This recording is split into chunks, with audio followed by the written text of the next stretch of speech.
Welcome to the Woman Who Rubs the Mountain podcast, a gathering place for conversations about ecological embodiment and intimacy with place.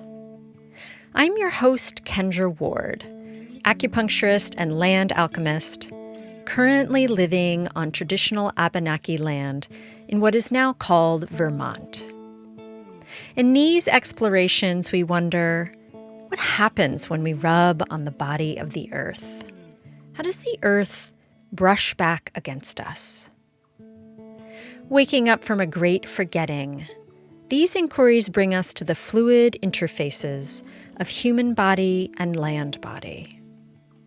Along the way, it's my hope that we diversify our sense of relational kinship, discover creative, disruptive ways of living beyond our human-centric tendencies, and make wide space for a new, old, earth-honoring culture to reemerge. Because in these joy-soaked but bleak times, falling in love with the land and the beings where we live is truly the basis of healing and reconciliation, a resistance against ecocide, and the special work of our human hearts used well.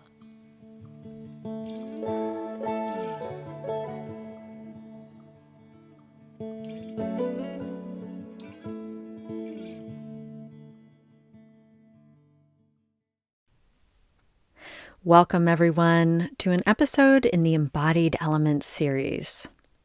By embodied elements, I mean, how is the season, the shift in carbon cycle, and the ever-evolving changes in landscape, changing your internal landscape? What is there to discover in the overlapping spaces between these inner and outer wilds? I happen to live in a place with intense, dramatic seasonal changes, and this may or may not be the case for you. Perhaps you live in a place where you really have to slow and listen to perceive the shifts of season. But I just want to give thanks for the gift of movement, of change, of dynamism, of transformation, and how these shifts really keep things fresh. They clear any building stagnation, and they bring this health to our human bodies and the land body. I really, really love doing these special episodes about the elements because I really love the seasonal invitation to go deep into how the cycle of transformation lives in us. With every turn of the seasonal wheel, every year that goes by, I've learned to listen and listen that much deeper, to let myself be informed by the land, the plants, the sun, the moon, the gods of weather, about how to live my life. Never static, always shifting. So today we're going to feel deeply into the themes and soul questions of the earth element, which in East Asian medicine relates to late summer and the spleen, stomach, digestive system. I have always thought it's particularly cool how East Asian medicine has this extra little nugget of a season tucked in there between the blazing heat of summer and the crisp mornings of fall. And I'm recording this a little bit later than I wanted to. So where I live, I'm already starting to really get those crisp mornings. But if you're not in the Northern Hemisphere, you can still listen and just remember that the axis, the polarity of late summer and late winter are always speaking to each other, always interdependent with each other. Or you can come back later to this episode when it's late summer for you. So in this episode, we'll explore all things earth element, in our bodies, in our minds. How have we been digesting our world? We'll also tune into how we might be more discerning about what is truly nourishing.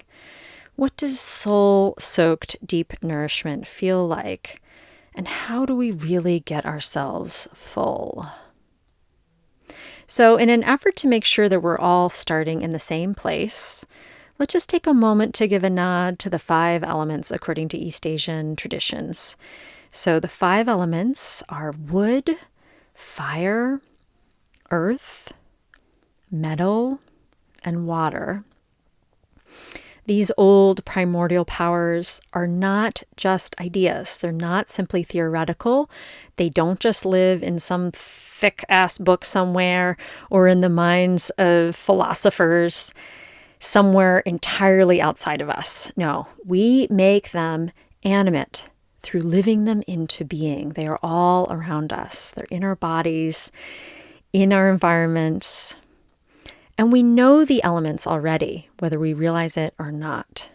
And this might sound strange or abstract, but the truth is that we all know the elements already. We all know the seasons in our bodies, in our cells.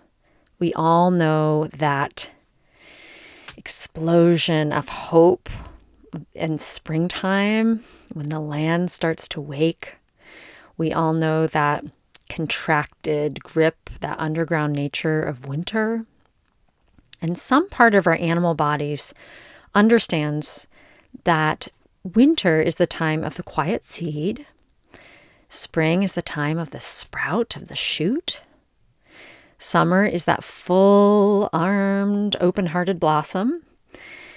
Late summer is the plump fruit. And just to finish the cycle, autumn is the dried husk, falling back to the earth.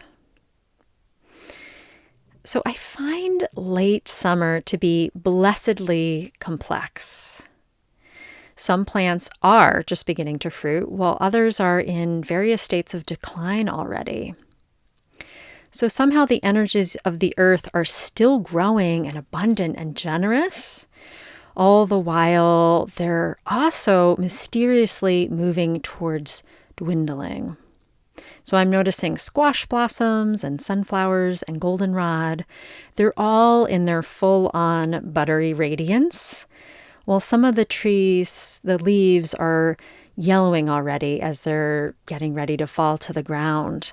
So I'm seeing yellow in its like full-on alive expression, and I'm also seeing yellow in its expression of decline. It could be argued that this is actually one of the most challenging transitions of the entire seasonal wheel, the beginning of everything falling back to the earth. And there's this very real, palpable sense that the peak of growth season has passed. I'm wondering if you're really feeling that in your body.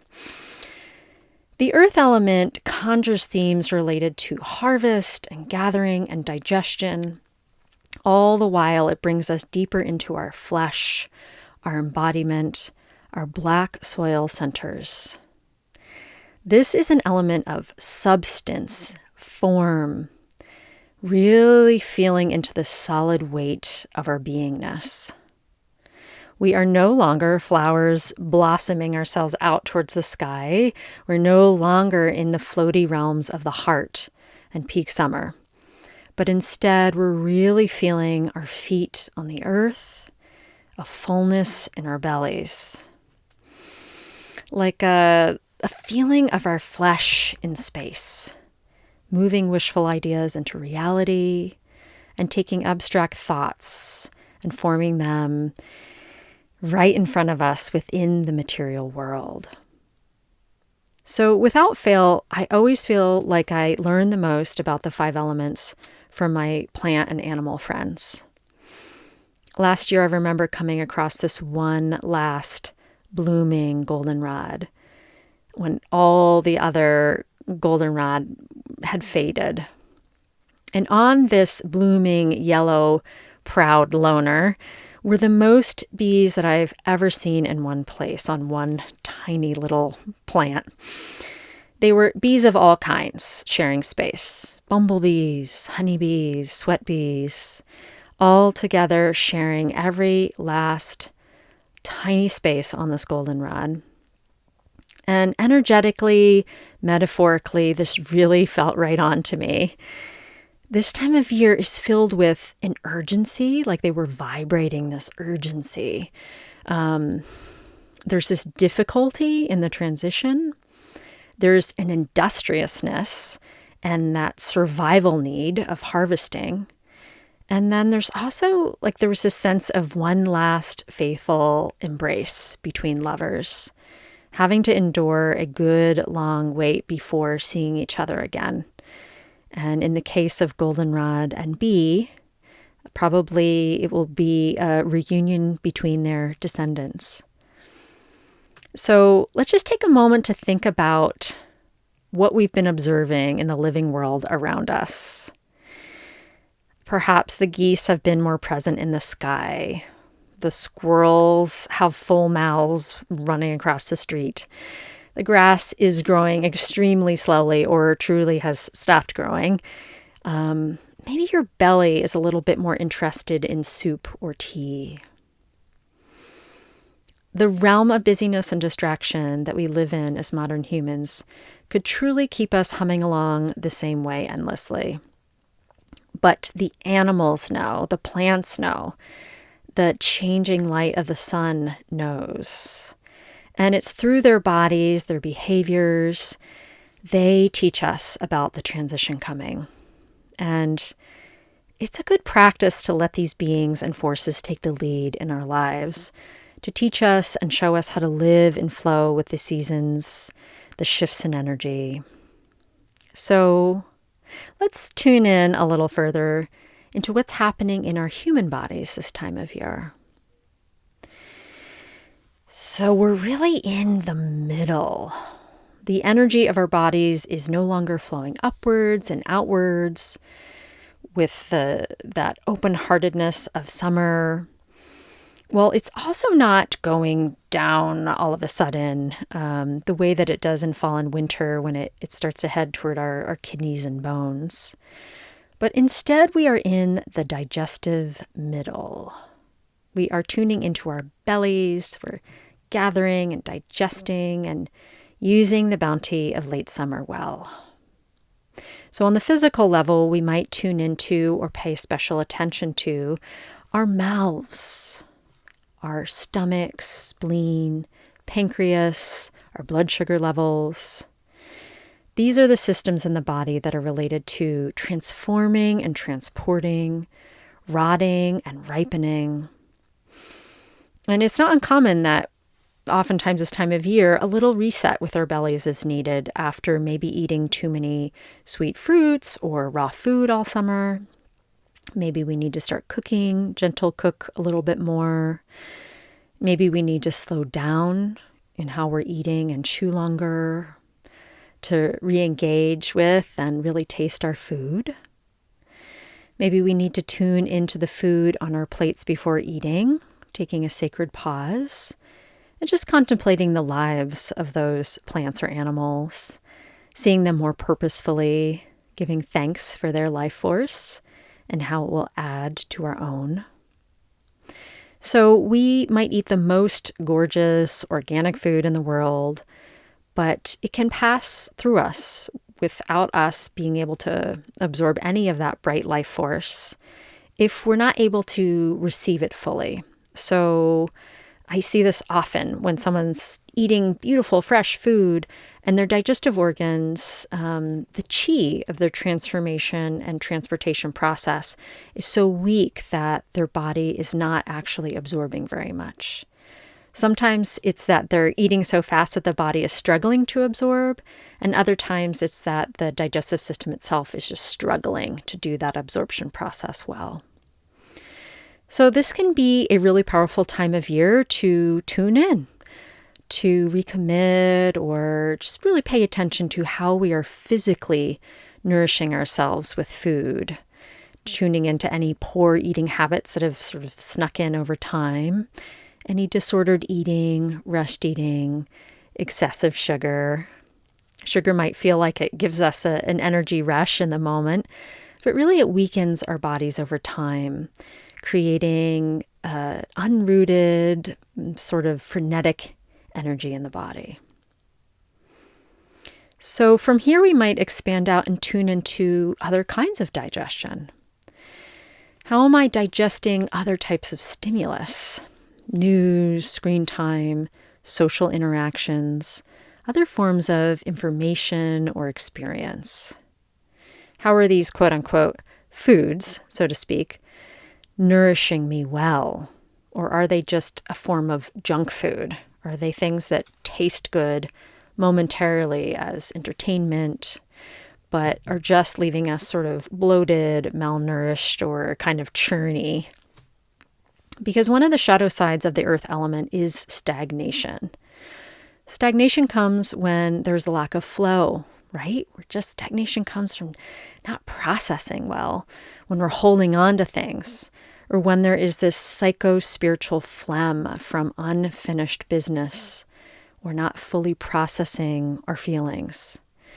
And it relates to one of the prevailing emotions of the earth element, which is worry. So I hope you can feel this in your body, how worry is this form of psychological knottiness. The way that knots of worry, where do they hide out? Yeah, they hide out in the belly. So poor boundaries, brooding, looping obsessively, or thinking for thinking's sake without any sense of deeper resolution is like we're just chewing on the same mouthful of food forever without ever really actually swallowing it. And just as we might experience sluggish physical digestion, we might also struggle with a soul-level indigestion, a psycho-spiritual phlegm, a kind of hanging on to unfinished business. It can just feel hard to let things go. I'm wondering if you're relating to this at all. I personally happen to be born into this planet smack dab in Earth element season. And I feel like I've always had a strong constitutional relationship with its themes. And this is something, that's really been a theme for me in the longer term, like letting things go. And we can have a constitutional or sort of spirit predisposition towards a certain element. We can also develop a weakness or kind of a special challenge with a certain element by the way that we live or what we experience. So, for example, it's not an uncommon theme for humans who come from a background of early childhood trauma, overthinking, overworrying, this sense of really through the mind, always being ready and vigilant so they won't be hurt again. Another iteration of the same theme is in some instances of early exposure to alcoholism or severe family dysfunction. It can result in a coping strategy of blending borders or taking on others' pain or affliction as a way to try and lessen their load. So when the earth element is harmonious, we feel satisfied, we easily incorporate moderation, and we have good boundaries around taking care of ourselves and others. So the archetype of this is really the Divine Mother, which we associate with nurturing, sustaining, loving us on all levels. This is the reason why we call this planet Mother Earth home, right? She's the great mother. There's this energy of generosity, fertility, abundance, the energy of an uncomplicated breast of warm milk. When the earth element is out of balance, we run into the archetype of the smother mother, an energy that's suffocating, cloying, heavy, chronically worried or unsatisfied. You can think about it like what it feels like to be forced to eat beyond being full, or having your every move watched, or having your entire life scrutinized or worried about. And this really leads to a sense of oppression, of stagnation, a longing to burst free. So no matter what your relationship is like with your physical mother, through the earth element, we can remember that there's this vast collective cosmic community of mothers and grandmothers who nurture this entire terrestrial enterprise. Everything we experience in our earthly existence is really because of these divine mothers of creation who've allowed it to materialize, their energy sustaining all things.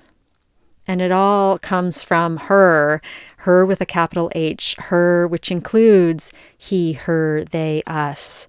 She births them all. Like we're all coming from a mother who comes from a mother. So I'm imagining these spirit grandmothers, if we trace the line back, I'm imagining that they would ask us the pithy primary question of the earth element, which is, what does it mean to nourish ourselves well? What does true nourishment really look like? Because there are 1,000 ways to seek mediocre nourishment, but it's a lot more challenging to connect with what really genuinely enriches our lives. And the truth of it is that most of us skim the surface of sustenance from our choices in life, the people, the food, the images, the entertainment, the other environments that we might engage with, because we're taught to be overly fixated on these external sources of nourishment, taking and extracting without focusing on a soul nutrition that fills our true inner needs. When we go beyond our cultural indoctrinations of nourishment, meaning shopping therapy or spa days, or even a nice long nap on a Sunday, which is awesome, by the way, we might remember that true nourishment comes from weaving and reweaving our inner lives, returning to that place of deep connection over and over again. Returning over and over again to our inner mother, returning over and over again to that deep kind of satiated full belliness, contentment as a radical proposition. When the fullness in our bellies expands out into our hearts as well. And here we find a richness that goes beyond anything we can access on the material realm. It's a sense of the inherent enoughness of our lives. So what gets us to this inherent enoughness pretty quick? I find gratitude brings us straight there. I feel like gratitude is relevant to all of the elements. It's not a one element thing. But it really does arise profoundly during this harvest time, right? Because you're like, thank you, Mother Earth, home, for this bounty, for this food, for this life. So I'd love to read you a little passage from Braiding Sweetgrass. And this is Braiding Sweetgrass for Adults. Also, by Robin Wall Kimmerer. But I really love this second edition, the way that things have been condensed beautifully. And around page 85 of Braiding Sweetgrass for Young Adults, Robin Wall Kimmerer begins to tell the story of the Onondaga Nation School, how the school week begins and ends not with the Pledge of Allegiance, but with the Thanksgiving address. She says, quote, "A river of words as old as the people themselves, known more accurately in the Onondaga language as the words that come before all else. This ancient order of protocol sets gratitude as the highest priority. The gratitude is directed straight to the ones who share their gifts with the world." And then she goes on to say that you can't listen to the Thanksgiving address without feeling wealthy. And while expressing gratitude seems innocent enough, it is a revolutionary idea. In a consumer society, contentment is a radical proposition.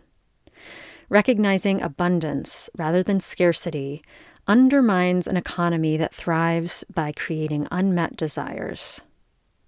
Gratitude cultivates an ethic of fullness, but the economy needs emptiness. The Thanksgiving address reminds you that you already have everything you need. Gratitude doesn't send you out shopping to find satisfaction.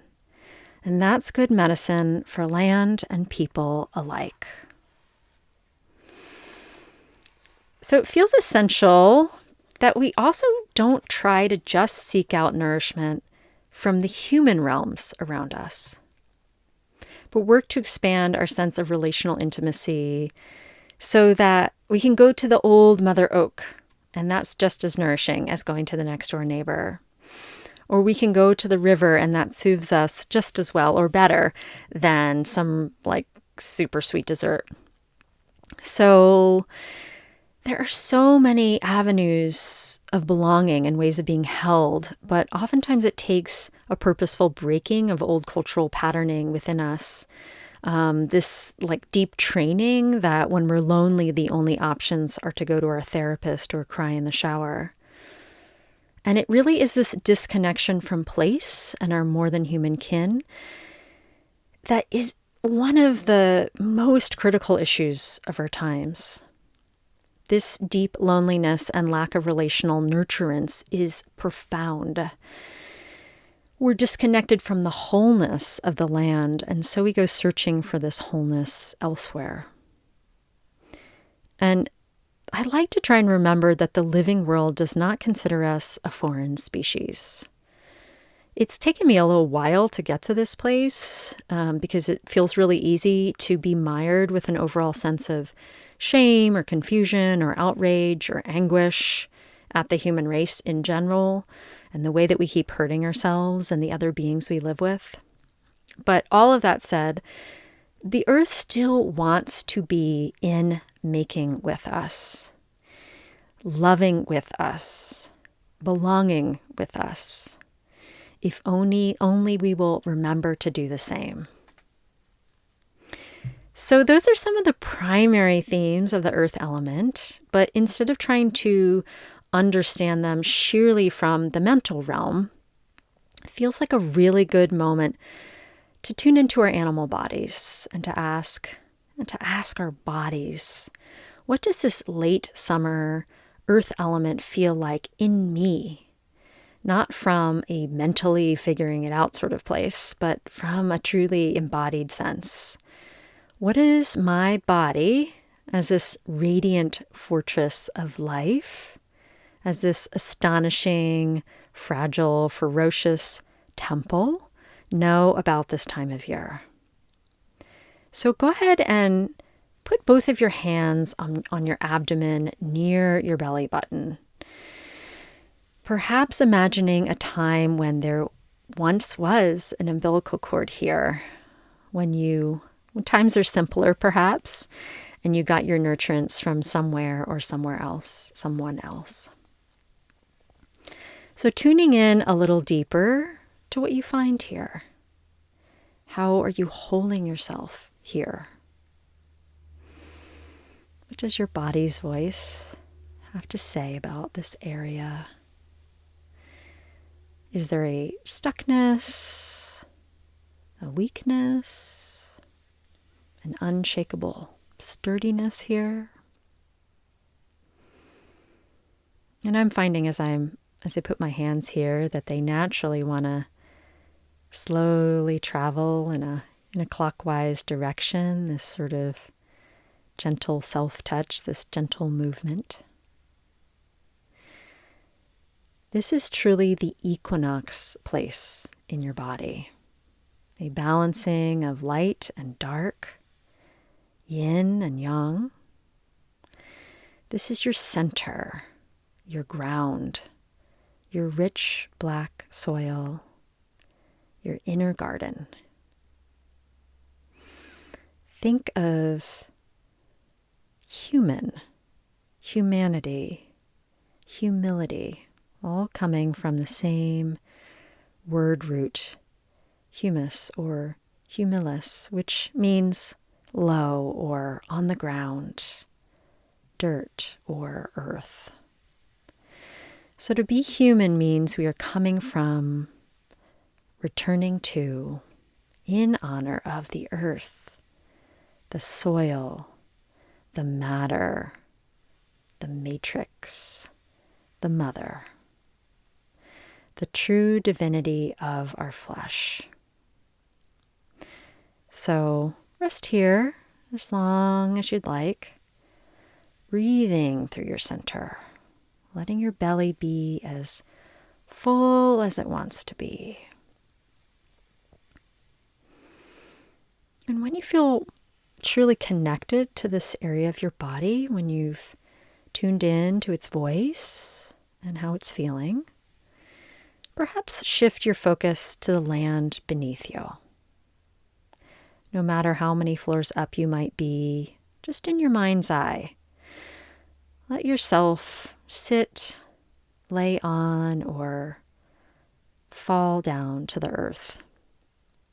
I've been watching this lately with the sunflowers, how they've been falling to the earth, laying face down on the earth. And I've thought about how they've been, through their body language, they've been giving me a reminder, this message to remember to, once in a while, just lay down on the earth. So no matter where you are in actual time or space, no matter how damaged or humanly impacted the place where you are may be, connect with some deeper receptive layer of the earth. And in your mind's eye, begin to synchronize the inhale and the exhale through your belly with the breathing, living earth. We have so much training in thinking about the earth and all the beings around us as being dead in some way. So really feeling into the livingness of the earth. And rest here. If you rest long enough, your imagination might begin to get a little wild or more exploratory. You might feel some merging happening. Maybe some morning glory vines will grow through your hair, or feathers might pop out along the tops of your shoulders. Roots might start to grow out of each of your toes. And then call in the spirit of gratitude. Gratitude for the way this place holds you, feeds you, informs your life. So in one final contemplation, you might wonder, what intention do I wish for the earth with my whole belly, with my whole body? And how might I use this intent to inform my presence in the world? Well, may you feel deeply into the spirit questions of this season. This precious, fleeting time that the fruit is on the vine, before everything truly can't resist falling down towards the earth. May you use this time to know the vessel of your body as sacred, pouring a sense of delicious, full satisfaction deep within, filling your nooks and crannies and cracks with a sense of archaic wholeness. May you know all kinds of nourishment, but particularly the sustenance that comes from entanglement, a knowing that you are loved by the crush of mountain hearts and star grandmother arms.